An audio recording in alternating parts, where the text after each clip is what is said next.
I gave my son a vintage Rolex and he called it a knockoff. That's the sentence that keeps playing in my head over and over, like a song you can't turn off. Except this song doesn't fade.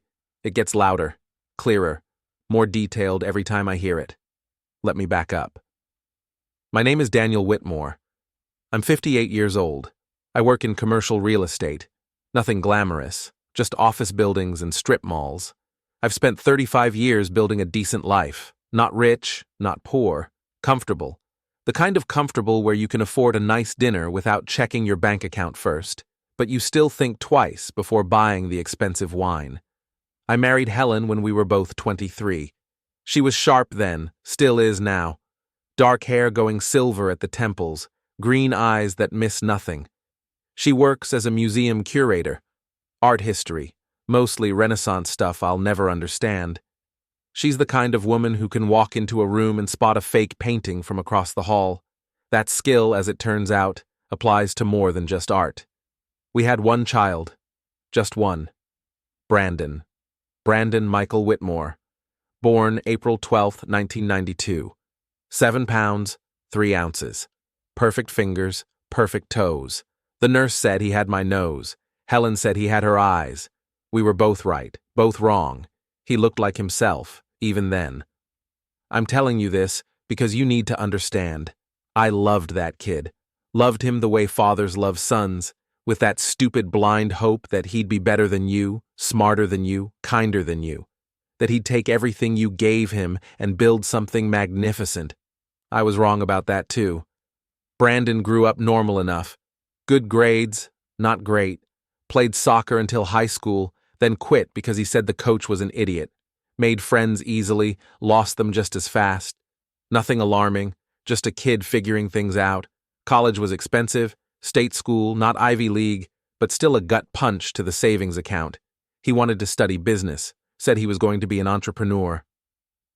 I bit my tongue and wrote the checks. He graduated in 2014, moved back home for 8 months. Helen still calls it the dark times. Then finally landed a job at a tech startup downtown. Something about app development and user engagement metrics. I never fully understood it. He spoke in acronyms and corporate buzzwords that made my head hurt. 2 years later, he met Jessica Laurent. 26, blonde, worked in marketing for some organic juice company.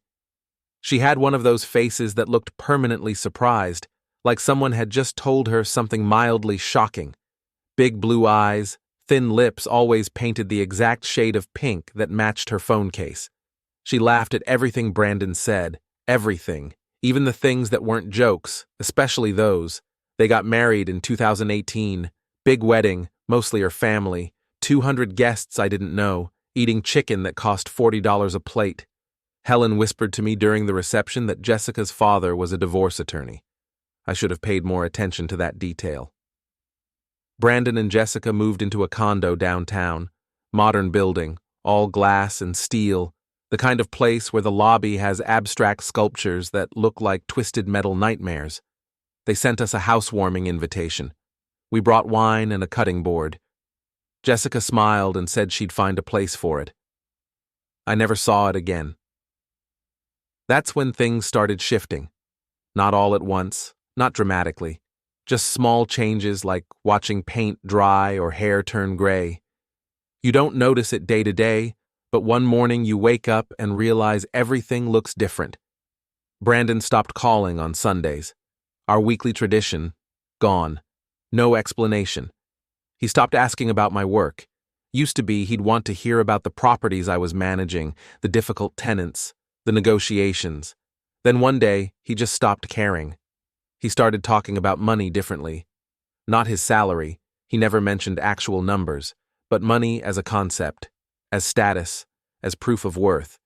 He'd drop comments about high net worth individuals and wealth management strategies, like he was reading from a script. Jessica encouraged it. I could tell. She'd nod along, touch his arm, smile that pink lip smile. She'd mention their friends. Trevor bought a summer house. Lindsay just got promoted to VP. Marcus traded his BMW for a Tesla. Helen noticed before I did. She always does. He's embarrassed of us, she said one night.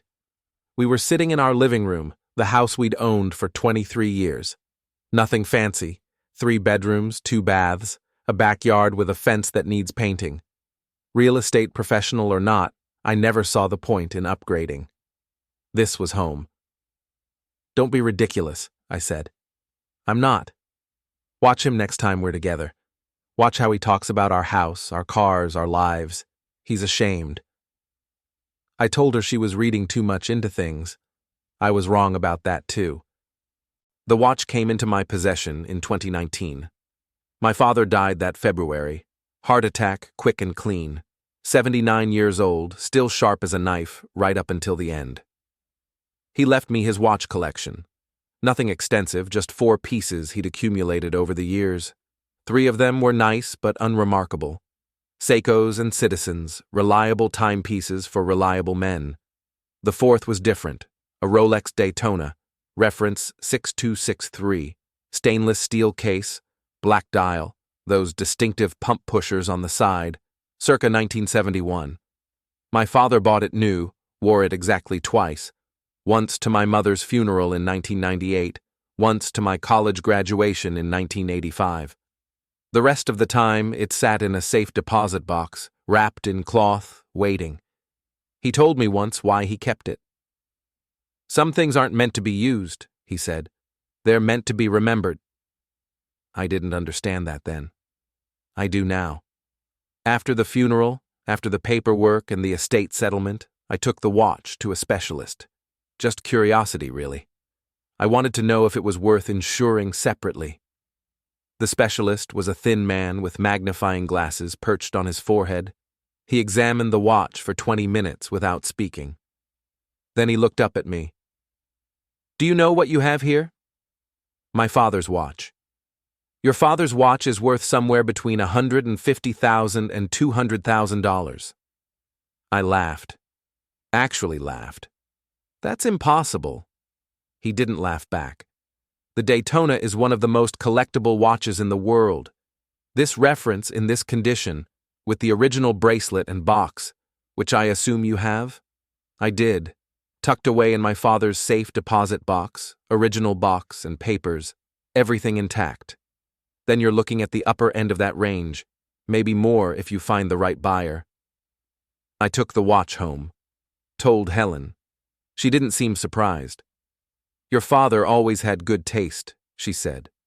"Quiet taste." I put the watch in our own safe and tried not to think about it. But I did think about it. Late at night, after Helen went to bed, I'd take it out and hold it. Feel the weight of it, wind the mechanism, and listen to that precise, mechanical heartbeat. This watch was worth more than our car, more than our annual savings, more than most things I owned, combined. And I had no idea what to do with it. The answer came 14 months later, on a Sunday, in April 2020. Right before the world shut down, before pandemic became a word everyone knew, before normal meant something different. We invited Brandon and Jessica for dinner, just the 4 of us. Casual. Helen made pot roast, my favorite. I opened a bottle of red wine I'd been saving. Nothing fancy, just a decent Merlot that didn't come from a gas station. They arrived late. 30 minutes late, no apology. Brandon was wearing what I call his success costume. Expensive jeans that looked purposely faded, a button-down shirt with the sleeves rolled precisely to his elbows, brown leather shoes that probably cost more than my entire outfit. Jessica wore white, all white. White blouse, white jeans, white heels, like she was attending a yacht party instead of her in-laws' dining room. Helen hugged them both. I shook Brandon's hand. It felt limp, distracted. We ate, made small talk. Jessica picked at her food, moved it around her plate more than she actually consumed it. Brandon checked his phone twice. Helen pretended not to notice. After dinner, I told Brandon I had something for him. "A gift?" he said. "What's the occasion?" "No occasion, just something I want you to have." I went to the bedroom, retrieved the box from the safe, the original Rolex box, burgundy leather with gold lettering. Inside, the watch, exactly as my father had left it. I brought it back to the dining room, set it on the table between us. Brandon looked at the box, didn't open it. What is it? Open it and see. He did. Slowly, like he was expecting something to jump out at him. The watch sat there in its fitted compartment, the metal catching the light from our overhead fixture. Beautiful, timeless, perfect. Brandon stared at it for 3 seconds, maybe 4. Then he laughed, not a big laugh, not mean, not yet, just amused, surprised. Dad, is this a knockoff? The room went quiet. Helen's fork stopped halfway to her mouth. I felt something in my chest tighten. Excuse me? This Rolex. Is it real, or is it a fake? Because I've got to say, man, the fakes these days are really good. Jessica's brother bought one in Chinatown for like $50 and you literally can't tell the difference. Jessica giggled. Actually giggled. Put her hand over her mouth like she was in middle school. It's not a fake, I said. My voice sounded far away. It was your grandfather's. He left it to me, and I'm giving it to you. Brandon picked up the watch, held it to the light, squinted at it. I mean, it looks okay, but Rolex is really specific about the details. The crown, the serial numbers, the weight. There are websites where you can check. You should probably get it authenticated before you wear it anywhere. Don't want people thinking you're rocking a Canal Street special, you know? He set the watch down, pushed the box toward me. Thanks, Dad. Really. But I'm not much of a watch guy anyway. Jessica got me an Apple Watch for Christmas, and it does literally everything. Tells time, tracks my steps, lets me pay for coffee. This one just tells time. Jessica nodded. The Apple Watch is amazing. It even monitors his heart rate during workouts. This watch, I said slowly, is not a knockoff. Sure, Dad, I believe you. I'm just saying you should check. For your own peace of mind. Helen stood up. Who wants coffee? Nobody answered. She left the room anyway. Brandon and Jessica stayed for another 30 minutes, made excuses about an early morning, a meeting, a thing they had to do. I don't remember the specifics. I was watching Brandon's face, trying to find my son in there somewhere, trying to understand when he'd become this person who looked at his grandfather's watch and saw trash. They left. Jessica hugged me, her perfume sharp and chemical. Brandon waved from the car. I stood in the doorway and watched them drive away. Helen came up behind me, put her hand on my shoulder. You okay?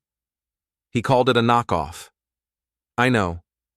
His grandfather wore this watch to my graduation, died with it in a safe deposit box, and he called it a knockoff. Helen didn't say anything. She didn't need to. I closed the door, went back to the dining room. The watch was still there in its box, sitting where Brandon had pushed it. I picked it up, held it in my palm, felt the weight of it, the reality of it. Then I put it back in the safe and tried to forget about it. I couldn't. 3 weeks passed. 21 days. 504 hours.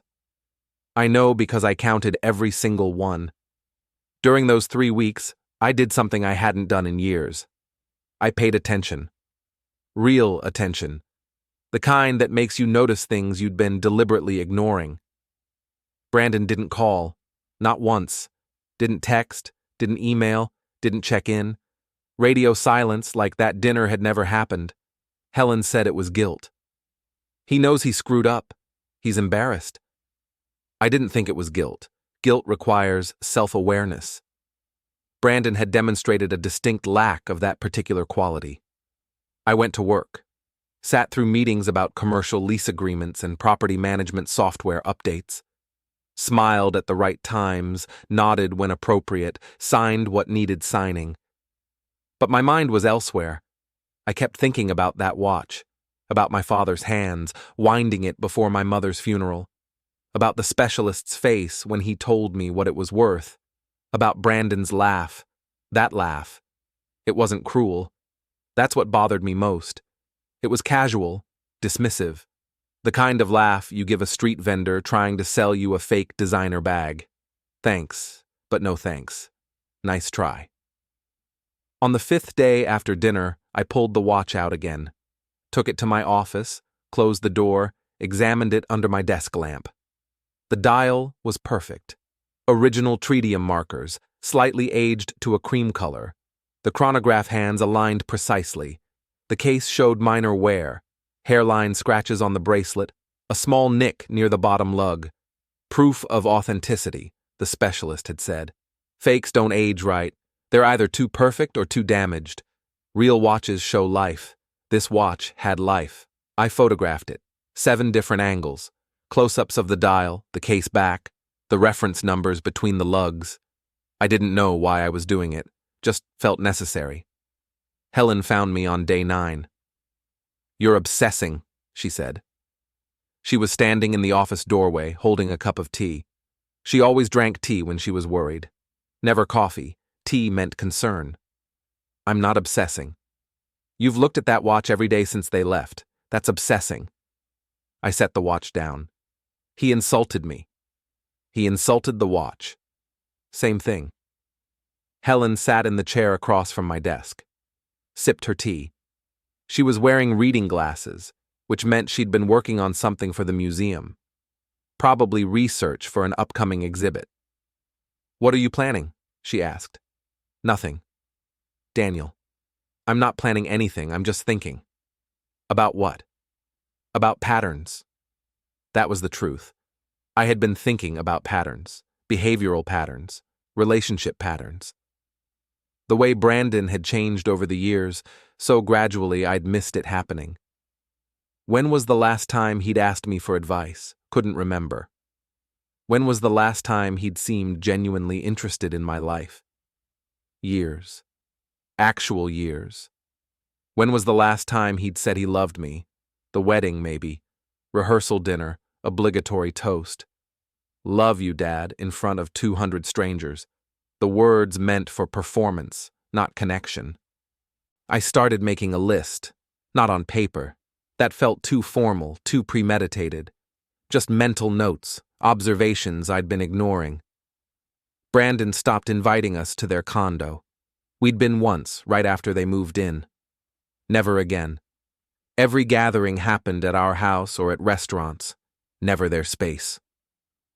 Brandon changed the subject whenever Jessica's family came up. Her parents lived in Connecticut. Old money, Helen had discovered through casual research. The kind of money that doesn't feel like money because it's just always been there. Background radiation wealth. Brandon started dressing differently after the wedding. Nothing dramatic. Just better. More expensive. Shirts that cost what I used to pay for entire outfits. Shoes that required maintenance. A watch, before the Apple Watch, that I'd never seen him wear around us. Brandon stopped mentioning his childhood. Used to be he'd reference it sometimes. "Remember when we went to that lake, Dad?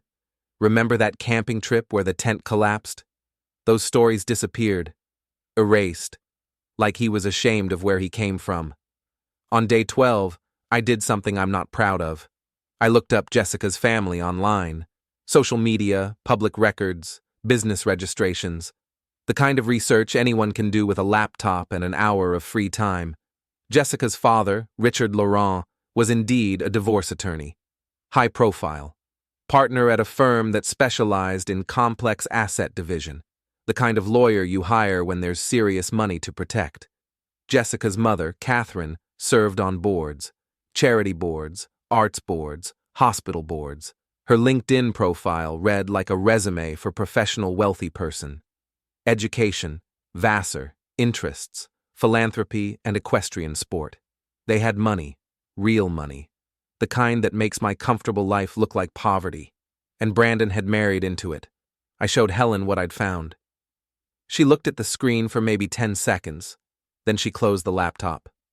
"This doesn't change anything," she said. "It explains everything." Does it? Brandon was ambitious before he met Jessica. This just gave him a target. He's embarrassed of us. Yes, I told you that already. Helen stood, poured her tea down the sink. She did that sometimes when she was done with a conversation. Literal and metaphorical disposal. "What are you going to do?" she asked. "Nothing. I don't believe you. I'm not going to confront him if that's what you're worried about. I'm just trying to understand what happened. What happened is our son grew up and decided we weren't good enough for his new life. It's not complicated, Daniel. It's just painful." She left. I heard her go upstairs, heard the bedroom door close with that particular softness that meant she was upset but didn't want to fight. I sat there in my office, looking at the closed laptop. Helen was right. It wasn't complicated, but it was worse than painful. It was clarifying. On day 15, I called the specialist. His name was Arthur Green. His shop was in the city, a small storefront squeezed between a coffee shop and a vintage clothing boutique. The window display featured exactly 3 watches on small pedestals, lit like museum pieces. "Mr. Whitmore," he said when he answered, "how can I help you?" "The Daytona you evaluated last year. I want to sell it." Silence for 2 heartbeats. "Are you certain? That's a significant piece. Often, families prefer to—" "I'm certain." "Very well. Have you considered auction versus private sale?" I hadn't considered anything. I was operating on instinct, not strategy. "What would you recommend?" "Auction. Absolutely. A watch like this deserves attention.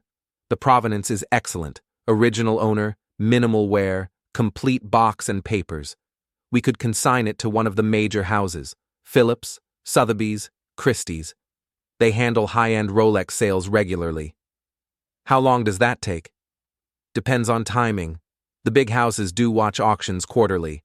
If we move quickly, we might make the next sale, probably 6 to 8 weeks from consignment to hammer." Set it up. "Mr. Whitmore, I should mention that auction comes with fees, seller's premium, insurance, photography. You'll net roughly 80 to 85% of the final price." "I understand. And there's no guarantee on final price. Estimates are just that, estimates. The market fluctuates." "I understand." Another pause. I could hear him breathing, thinking. "May I ask why you've decided to sell?" "Does it matter?" "No, I suppose it doesn't. I'll start the paperwork. Can you bring the watch by this week?" I brought it the next day. Arthur's shop smelled like old leather and metal polish. The walls were lined with display cases, each one featuring watches I couldn't begin to afford. Or at least, watches I couldn't have afforded before I knew what I was sitting on. Arthur examined the Daytona again. Photographed it from every angle with professional equipment, bright lights and a macro lens, filled out forms, made me sign declarations and condition reports. "This is going to do very well," he said. "Market's strong right now. Vintage Daytonas are fetching extraordinary prices." "How extraordinary?" "Your estimate was 150 to 200. I think we can push that higher. Maybe 220, 230 if the right buyers show up." I didn't tell him I didn't care about the money. That wasn't true anyway. I did care, just not in the way he thought. "When's the auction?" "May 16th, 6 weeks from now. Phillips is handling it. They'll include it in their spring sale, vintage sports watches, that's the theme. Your piece will probably be featured in the catalog." "Good. You'll need to sign consignment papers, and I should warn you, once it's consigned, you can't change your mind. The watch becomes property of the auction house until sale completion." "That's fine." I signed everything. Watched Arthur place the watch in a secure case, lock it, file it away in his vault. "We'll be in touch," he said. "Weekly updates on marketing, catalog placement, interest levels, and of course you're welcome to attend the auction in person." "I'll be there." I drove home, told Helen what I'd done. She didn't look surprised, didn't look pleased either. Just nodded. "This is about Brandon," she said. "This is about me." "Is it?" I didn't answer. We both knew the truth. This was absolutely about Brandon. The next 4 weeks were strange. Normal routine, abnormal undercurrent. I went to work, came home, ate dinner with Helen, watched TV, slept. Surface level, everything was fine. Underneath, I was waiting. Brandon called once during this period, week 3, day 19 overall, Sunday afternoon, brief conversation. "Hey Dad, just checking in." Everything okay? Yeah, fine, busy, work's crazy. Marriage. He laughed. I didn't. How are you? He asked. Mandatory question, mandatory tone. Fine. Mom good? She's good. Silence. Neither of us tried to save it. Well, okay then. Just wanted to say hi, we should get together soon. Maybe next month? Sure. Cool, talk soon. He hung up. I stared at the phone. Jessica's got us doing this whole juice cleanse. Work's crazy. Talk soon. No mention of the watch, no apology, no acknowledgement that anything had happened. Like it had been meaningless to him, completely forgettable. I put the phone down and realized something. I wasn't angry anymore. I was cold. The email from Philip Reeves arrived at 4:17 p.m. on a Friday. Subject line, Settlement Proposal, Whitmore v. Whitmore. Mitchell forwarded it to me with a single line. Read this and call me. I read it sitting at my desk, last hour of the workday, office quiet around me. Dear Mitchell, after careful consideration and review of the deposition transcript, my client is prepared to resolve this matter amicably. We propose the following. 1. Both parties dismiss all claims with prejudice. 2. No money changes hands. 3. Both parties agree not to discuss this matter publicly. 4. Each party bears their own attorney fees and costs. This offer expires Monday at 5 p.m. Please advise your client to consider this carefully. Continued litigation will only cause further damage to an already strained family relationship. Regards, Philip. I called Mitchell immediately. What do you think? I think Philip knows he's going to lose. This is a retreat. Should I accept? That depends. What do you want? Good question. What did I want? The lawsuit gone? Yes. Brandon punished? Already happening? The truth exposed? Getting there? But was it enough? I want more than a walk away, I said. Mitchell was quiet for a moment. Define more. I want an admission. I want Brandon to acknowledge, in writing, that the watch was mine, that he rejected it, and that he had no legal claim to it. Philip will never agree to that. It's admitting fault. Then we don't settle. Another pause. I could hear Mitchell thinking through options. There's a middle ground. We accept the dismissal terms, but add a factual stipulation. Both parties agree to a statement of facts for the court record. Neutral language, just what happened. No admission of fault, but clear documentation that Brandon rejected the watch. Will that work? It gets you most of what you want. The facts on record, the case dismissed, Brandon publicly retreating, and it's reasonable enough that Philip might accept it. Do it. Mitchell drafted a counteroffer that afternoon, sent it to Philip Monday morning. By noon, Philip responded. Acceptable. Draft the stipulation for my review. The stipulation took 3 days to finalize, both lawyers arguing over every word, every phrase. Finally, they agreed. The parties stipulate to the following facts for purposes of dismissing this action. 1. On April 19, 2020, Daniel Whitmore offered his son, Brandon Whitmore, a vintage Rolex Daytona watch, reference 6263, which had been left to Daniel by his father. 2. Brandon examined the watch and declined to accept it, expressing doubt about its authenticity. 3. Brandon did not take possession of the watch and made no further requests regarding it. 4. On May 16, 2021, Daniel sold the watch at auction for $240,000. 5. Both parties acknowledge these facts and agree to dismiss all claims with prejudice. It wasn't an apology, wasn't an admission of wrongdoing, but it was truth, documented in a court record that would exist forever. I signed it. Brandon signed it. The judge approved the dismissal October 28th. The lawsuit was over. Helen opened a bottle of wine that night.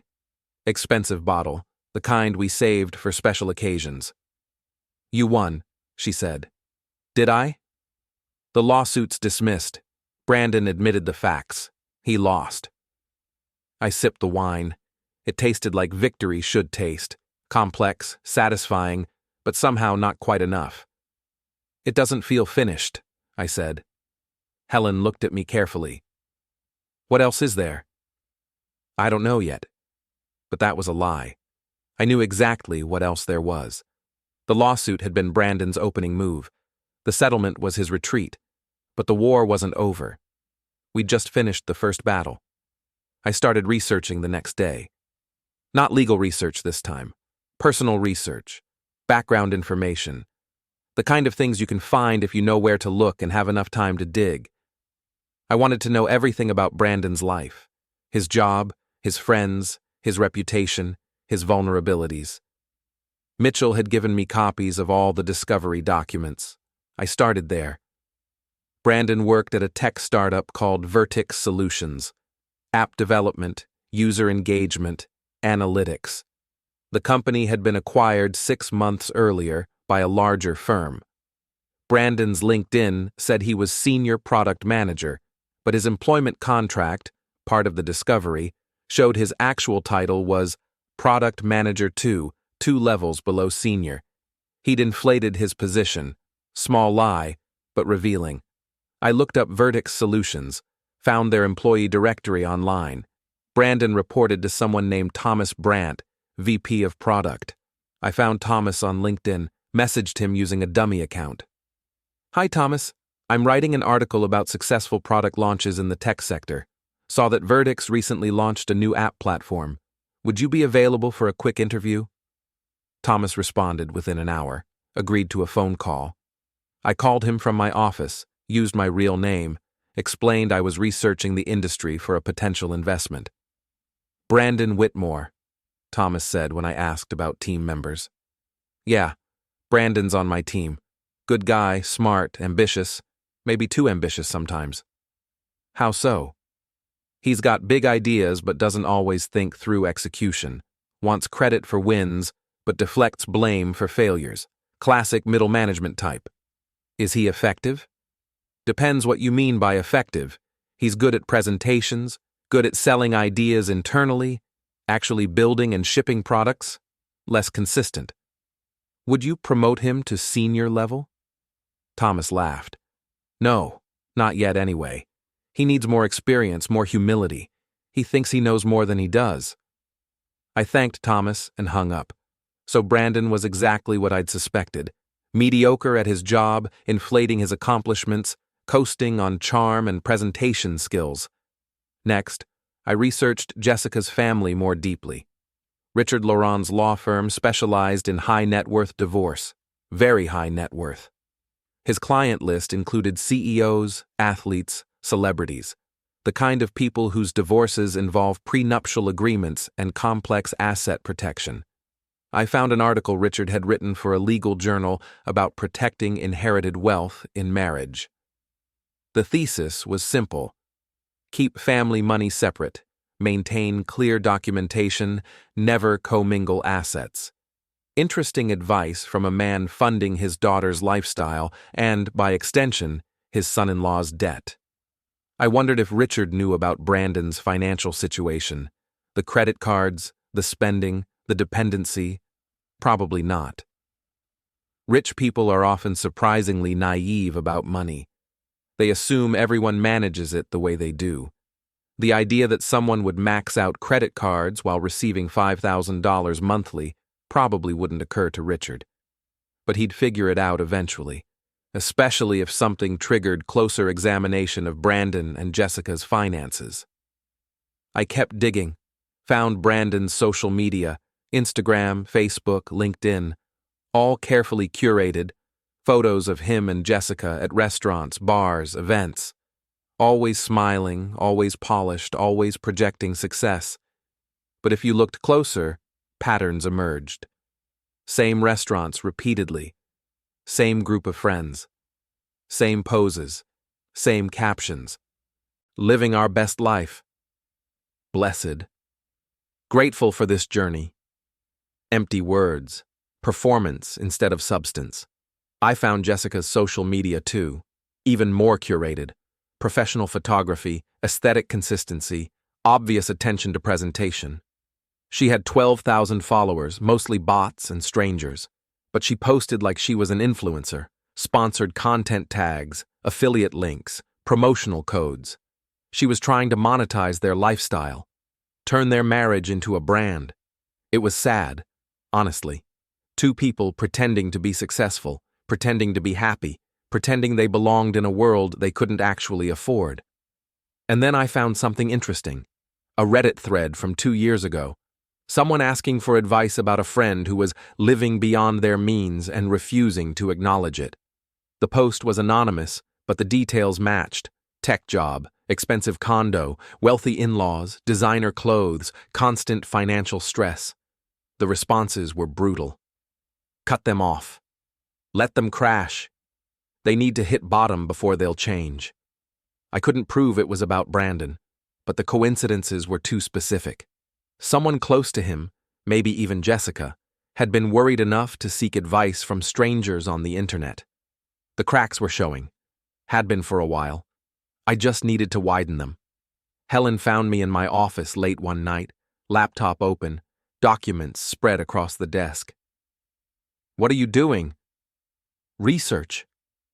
She looked at the screen, saw Brandon's Instagram, saw the spreadsheet I'd created tracking his social media posts against his credit card statements. "Daniel, this is obsessive. This is thorough. You won the lawsuit. It's over. Let it go." I looked at her. "He sued me for $200,000 because I sold my own property. He hired a lawyer. He dragged this into court. He tried to destroy me and failed, and now I'm supposed to just forget about it? I'm not saying forget. I'm saying move on. You're letting this consume you." "He consumed me first. I'm just returning the favor." Helen sat down, rubbed her eyes. She looked tired, really tired. "I supported you through the lawsuit because you were defending yourself. This isn't defense anymore. This is offense. This is revenge." "Yes, it is." "And when does it end? When are you satisfied?" I didn't have an answer for that. Helen stood up. "I love you, but I don't love what you're becoming. Think about that." She left. I sat there in the dark office, surrounded by evidence of my son's failures, feeling something I didn't want to name. Was this revenge? Yes. Was it justified? I thought so. Was it consuming me? Probably. Did I care? Not yet. I kept researching, kept planning, kept building a complete picture of Brandon's life, his marriage, his vulnerabilities. Because Helen was wrong about one thing. This wasn't over. The lawsuit was over. The real war was just beginning. Thanksgiving came. First major holiday since the lawsuit settled. Helen's parents were hosting. They lived 2 hours north, small house on a lake, peaceful and away from everything. Brandon and Jessica would be there, first time seeing them since the deposition. Helen tried to get me to skip it. "We can tell my parents we're sick. They'd understand." "Your parents invited us. We're going." "Daniel, this is going to be uncomfortable. For everyone." "Good." Helen looked at me with that expression she'd been wearing a lot lately. Concern mixed with something else. Disappointment, maybe. We drove up Thursday morning. 2 hours of silence, just radio and road noise. Helen didn't try to make conversation. She knew I wasn't in the mood. Her parents' house sat right on the water. Small dock, a few trees, quiet neighborhood. We'd been coming here for years. Usually it felt peaceful. Today, it felt like walking into an ambush. Brandon's car was already in the driveway when we arrived. Tesla Model 3, white, immaculate. Probably leased, I thought. Probably another monthly payment he couldn't actually afford. Helen's mother, Patricia, met us at the door. Hugged us both, smiled too brightly. "So glad you could make it. Everyone's in the living room." Everyone meant Brandon, Jessica, and Helen's father, Frank, who was watching football and trying to pretend family drama didn't exist. I walked in. Brandon was sitting on the couch, beer in hand, laughing at something Jessica had said. He saw me, and the laugh died. "Hey, Dad." Brandon. We didn't shake hands, didn't hug, just acknowledged each other's existence and left it at that. Jessica smiled her pink lip smile. "Hi, Daniel." Helen, Happy Thanksgiving. Happy Thanksgiving, Helen said. She sat in the chair farthest from the couch. I stayed standing, walked to the window, looked at the lake, heard Patricia in the kitchen, clattering dishes, probably stress cooking her way through the tension. Frank kept watching football, volume slightly too loud. Nobody mentioned the lawsuit. Nobody mentioned the watch. We all pretended everything was normal. It wasn't. Dinner was scheduled for 3. Patricia set the table with her good china, the set she only used for holidays. Turkey, stuffing, cranberry sauce, all the traditional things. We sat. Frank said grace. Brief, generic, rushed. Then we ate in near silence, just the sound of forks on plates and occasional requests to pass the salt. Brandon tried to make conversation. Work's been crazy. We're launching a new product in January. Biggest thing the company's done. Nobody responded. He kept going anyway. Jessica's starting a consulting business, social media marketing for small companies. Really exciting stuff. Jessica nodded, smiled, touched his arm. Performative affection. That's wonderful, Patricia said, too enthusiastic, trying to fill the silence. Helen cut her turkey into precise pieces, didn't look up. I watched Brandon, studied him. He looked thinner than I remembered. Stress, probably, or maybe just the normal wearing down that comes from living beyond your means while pretending everything's fine. After dinner, Patricia brought out pie, apple and pumpkin, homemade. We ate dessert in the same painful quiet. Then Brandon's phone rang. He looked at the screen, frowned. I need to take this, work thing. He went outside, stood on the deck, visible through the sliding glass door. Talking, gesturing, looking agitated. Jessica watched him through the glass. Her smile had faded. She looked worried. Frank turned up the football game. Patricia started clearing dishes. Helen helped her. I stayed at the table, watched Brandon through the window, saw his body language, tense, defensive, saw him run his hand through his hair, that gesture he'd done since childhood when he was stressed. He was lying to someone. I could tell. Smooth lies, probably, the kind he'd practiced. He came back in 5 minutes later, forced smile back in place. Sorry about that. Client emergency. On Thanksgiving? Frank asked. Tech industry never sleeps. We left an hour later, made excuses about the drive, early morning tomorrow, things to do. Patricia hugged us goodbye with obvious relief. Brandon and Jessica were staying the night. We passed them in the driveway. Brandon nodded. Jessica waved. Helen and I drove home in more silence. Finally, she spoke. That was awful. Yes. Are you happy? Is this what you wanted? I didn't want anything. Brandon created this situation. And you're making it worse. I'm making it honest. Helen didn't respond. We drove the rest of the way without talking. That night, I couldn't sleep. Lay in bed replaying the dinner, the tension, Brandon's phone call, Jessica's worried face. Something was breaking. I could feel it, like ice cracking on a frozen lake. You hear it before you see it. I got up at 2 a.m., went to my office, started searching again, found Brandon's company on Glassdoor, read employee reviews. Most were generic complaints, typical startup dysfunction, unclear direction, management issues. But one review, posted 3 weeks ago, caught my attention. Management plays favorites. If you're not in the inner circle, forget advancement. They'll promise you growth opportunities, then give the promotion to someone less qualified, but better connected. Very political environment. I wondered if Brandon had written it. Probably not. But it sounded like his voice. His complaints. I checked LinkedIn. Brandon hadn't updated his profile in months. Still listed as Product Manager 2, despite his claims about promotions and big projects. I found Thomas Brandt's profile. He'd posted about the new product launch Brandon mentioned, listed the entire team, 23 people. Brandon's name was 14th, middle of the pack. Not leading, not particularly important. Another inflation. Another small lie that added to the pattern. I kept digging. Found Jessica's consulting business. Website launched 2 months ago. Generic templates, stock photos, vague services. No client testimonials, no portfolio work. Just aspirations presented as accomplishment. The website footer had a copyright date, 2023. This year. Brand new. Another project that would probably fail. Another expensive distraction funded by her parents. I found myself wondering when Richard and Catherine would run out of patience. When they'd stop subsidizing their daughter's marriage to a man who couldn't support himself. Probably soon. Rich people don't stay rich by endlessly funding failure. I closed the laptop. Sat in the dark. Helen was right. This was consuming me, taking over my thoughts, my time, my energy. But I couldn't stop. Every new piece of information confirmed what I already knew. Brandon was a fraud. His life was a performance.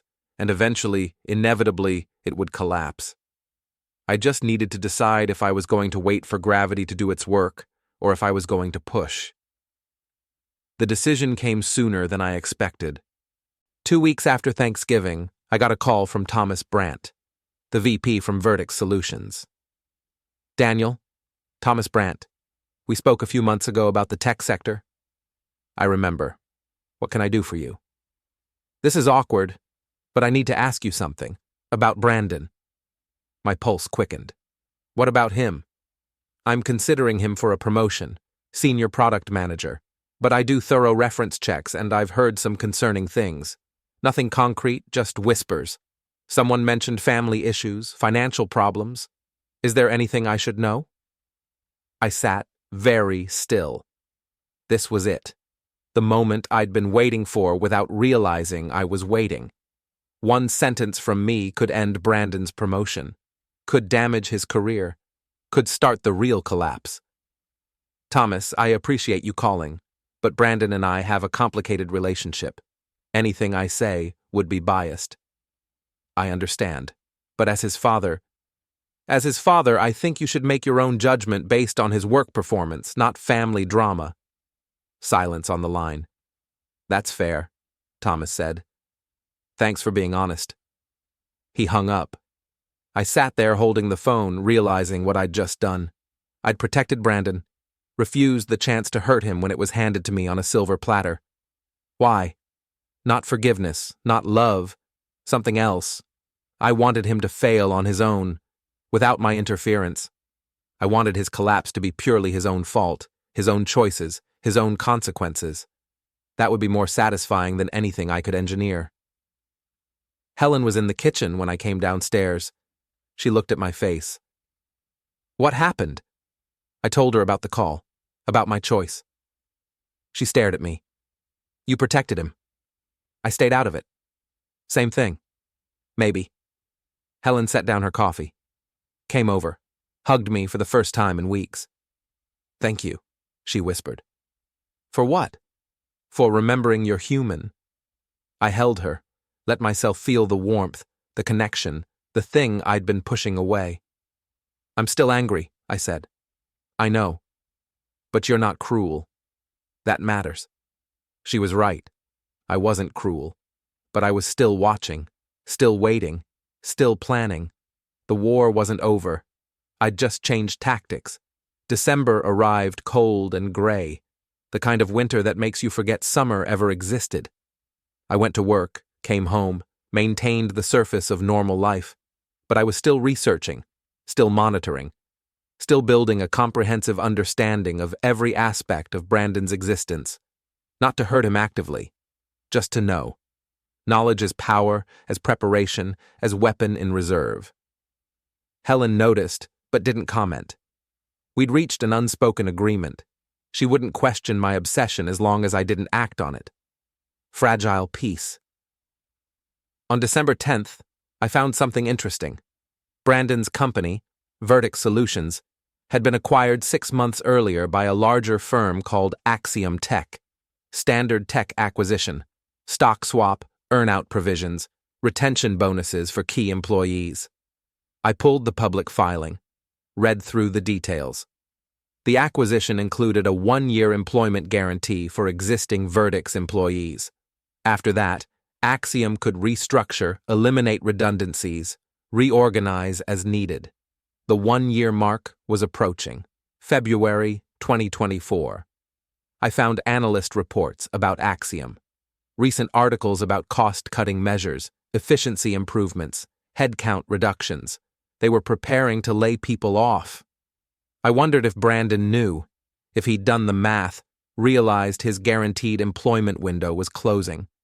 Probably not. He wasn't detail-oriented enough, probably assumed the job was permanent, the salary guaranteed, the future secure.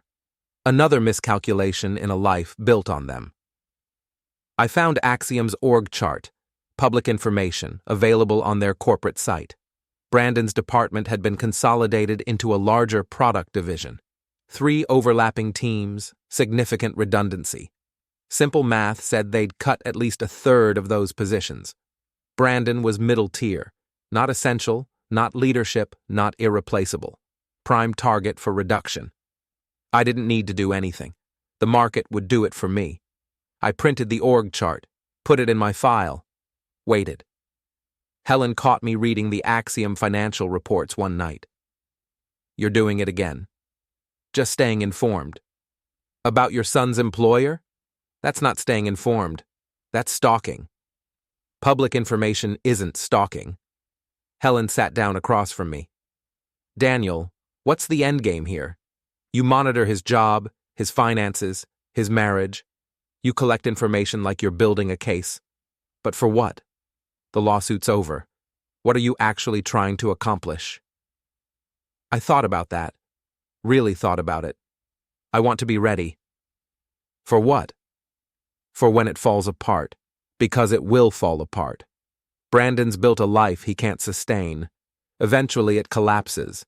And when it does, I want to understand exactly why. So you can what? Say I told you so? So I can protect myself. He sued me once. He might try again. I need to know his vulnerabilities, his pressure points, his breaking point.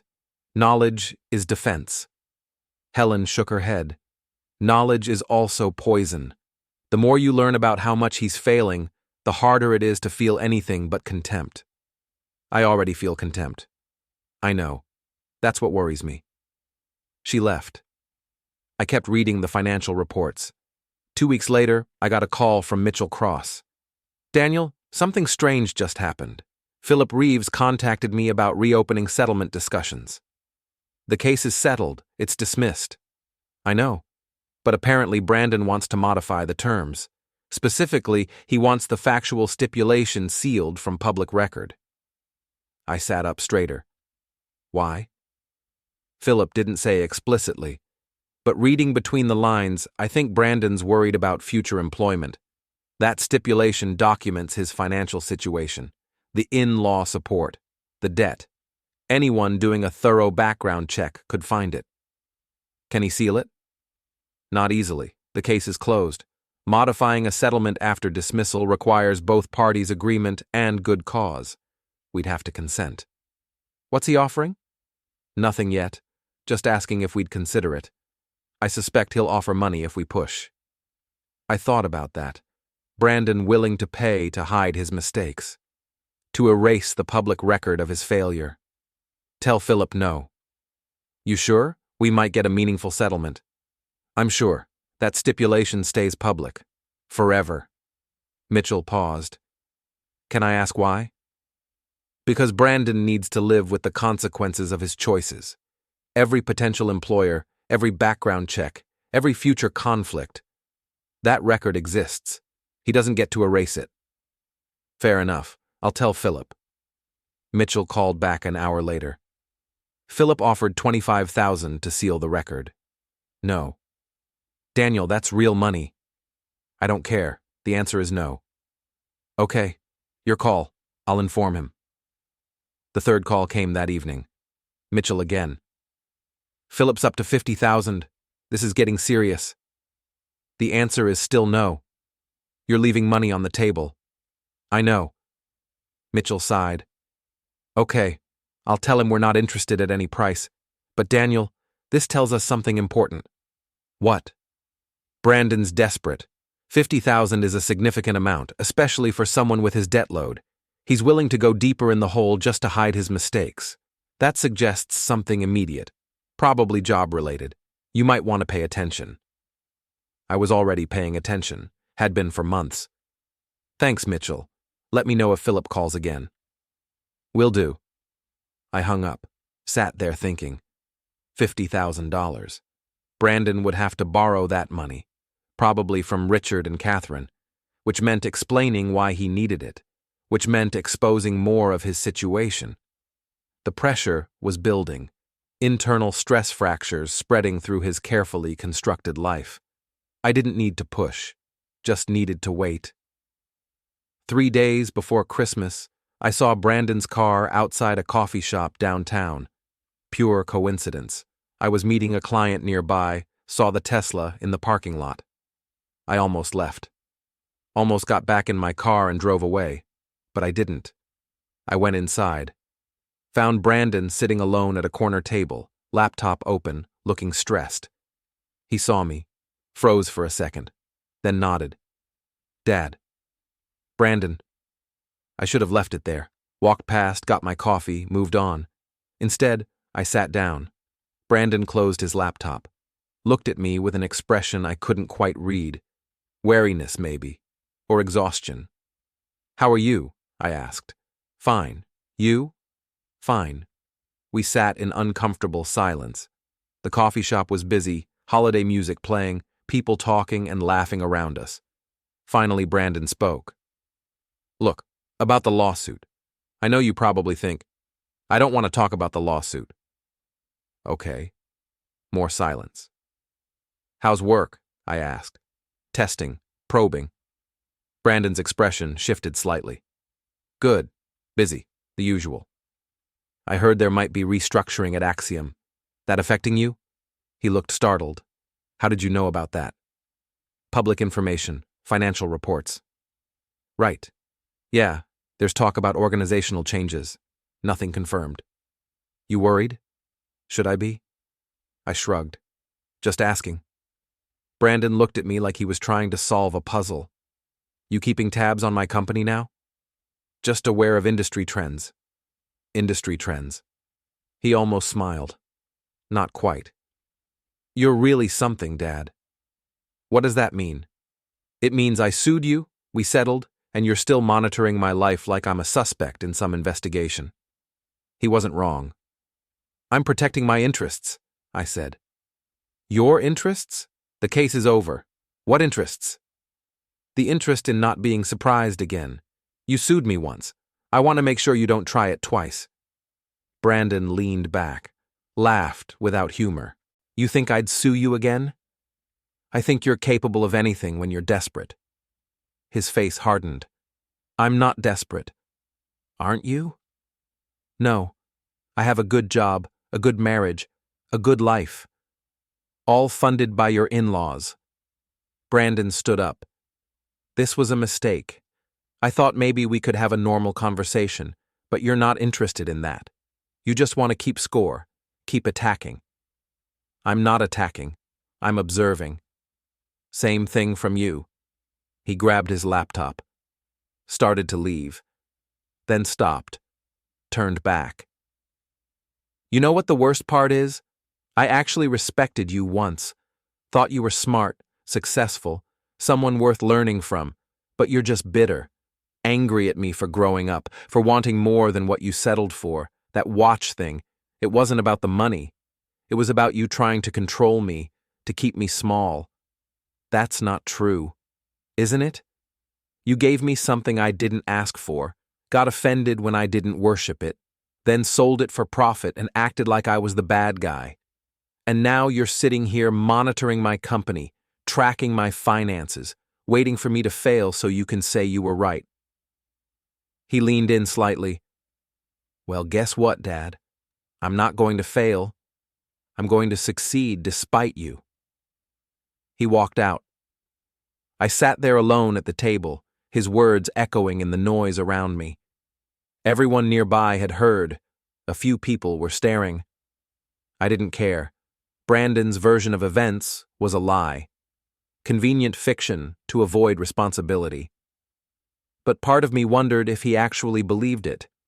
If he'd rewritten history so completely in his own mind that he'd convinced himself he was the victim. Probably. People are remarkably good at self-deception when the truth is too uncomfortable.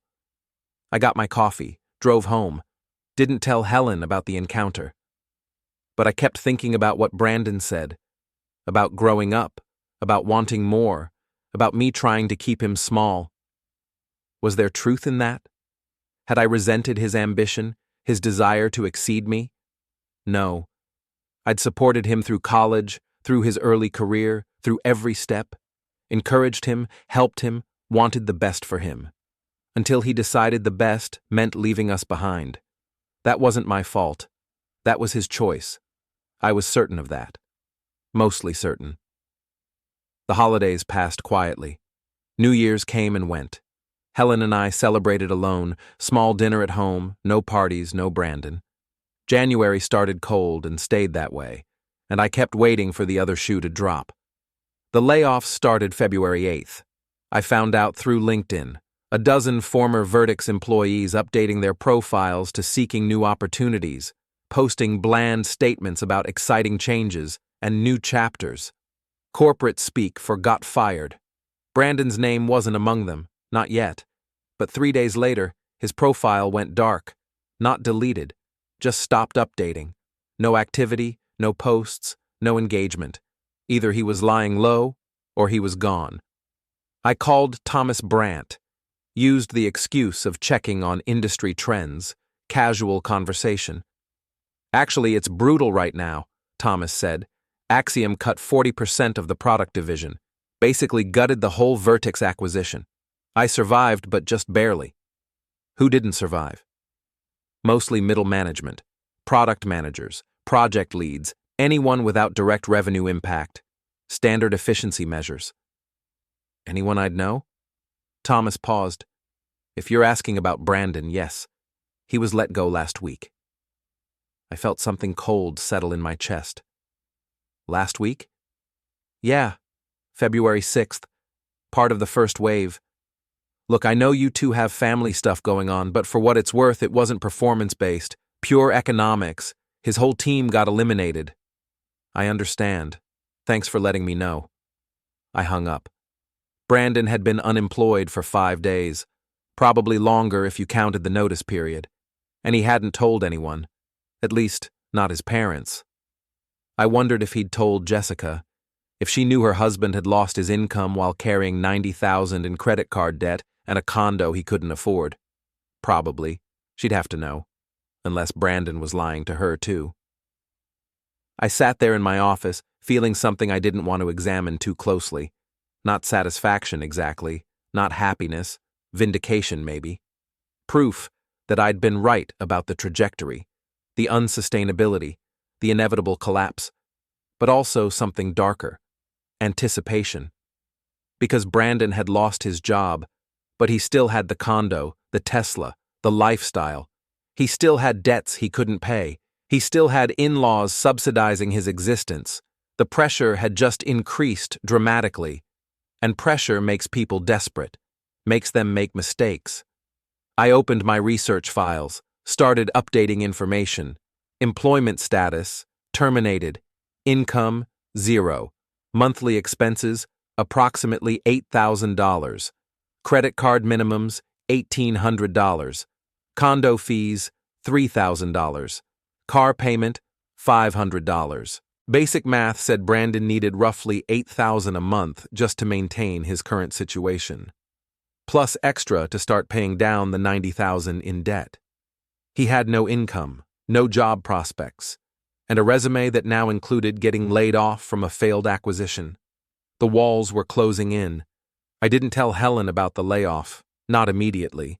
She'd ask how I knew, and I didn't want to explain that I'd been tracking Brandon's employment status. But 3 days later, Helen's mother called, Patricia, sounding worried. Helen talked to her for 30 minutes. I heard pieces of the conversation from the kitchen. He's what? Oh God, does Richard know? How is Jessica handling it? When Helen came downstairs, she looked shaken. Brandon lost his job. I know. She stopped, stared at me. You know? How? I called someone at his company, industry contact, found out about the layoffs. And you didn't tell me? I was waiting to see if Brandon would tell us himself. He didn't tell anyone. Jessica called my mother in tears, said Brandon's been pretending to go to work for the last week, just leaving the house and sitting in coffee shops until evening. She found out because someone from his company called asking about his exit paperwork. I absorbed this. Brandon lying to his own wife, maintaining the performance even as everything collapsed. What's he going to do? Helen asked. Find another job, presumably. In this economy, with a recent layoff on his resume, that could take months. Then he'll have to adjust his lifestyle. Helen looked at me with something like horror. You're enjoying this. I'm not. You are. Don't lie to me, Daniel. You predicted this. You've been waiting for it, and now it's happening and you're satisfied. I'm observing reality. That's different from enjoyment. Is it? Because from here it looks like you're watching our son drown and you're just taking notes. She left the room. I heard her go upstairs, heard the bedroom door close. I sat at the kitchen table, thinking about what she'd said. Was I enjoying Brandon's failure? Not the right word. Enjoying implied pleasure, happiness, celebration. What I felt was more complex. Confirmation, maybe. Proof that my assessment had been accurate. That Brandon's choices led to predictable consequences. Was that wrong? To feel validated when someone who hurt you suffers the natural results of their actions? I didn't think so. But maybe I was rationalizing. The next 2 weeks brought more information. Patricia kept Helen updated, and Helen reluctantly shared details with me. Brandon was job hunting, sending resumes, doing interviews, getting polite rejections. Jessica was panicking. She'd suggested they sell the condo, downsize, reduce expenses. Brandon refused, said it would look like failure. Richard and Catherine had increased their monthly support to $8,000. Temporary measure, they said, just until Brandon found new employment. Brandon was still making minimum payments on credit cards, still maintaining the Tesla, the lifestyle, the appearance. The performance continued. More expensive now, more desperate, but still intact. I wondered how long Richard and Catherine would sustain it. How many months of $8,000 transfers before they demanded changes, accountability, proof of progress. Rich people didn't get rich by enabling failure indefinitely. On March 3rd, I got another call from Mitchell Cross. Daniel, something strange. Philip Reeves contacted me again. Brandon wants to reopen settlement discussions, again. We already said no to sealing the record. This is different. He's not asking for the record to be sealed. He's asking if you'd be willing to make a statement. Formal letter saying the lawsuit was a misunderstanding, that Brandon is a good person, that you support his career aspirations. I laughed. Actually laughed. He wants a reference letter? From me? Essentially, yes. Philip says Brandon's struggling with job applications. Background checks keep flagging the lawsuit. Potential employers ask about it. He thinks a letter from you would help. Is he offering money? No, just asking for help. Father to son, Philip's exact words. I sat back, thought about it. Brandon lost his job, can't find new employment, desperately needs his father's endorsement to salvage his career. The irony was profound. Tell Philip no. You sure? This might be an opportunity to rebuild the relationship.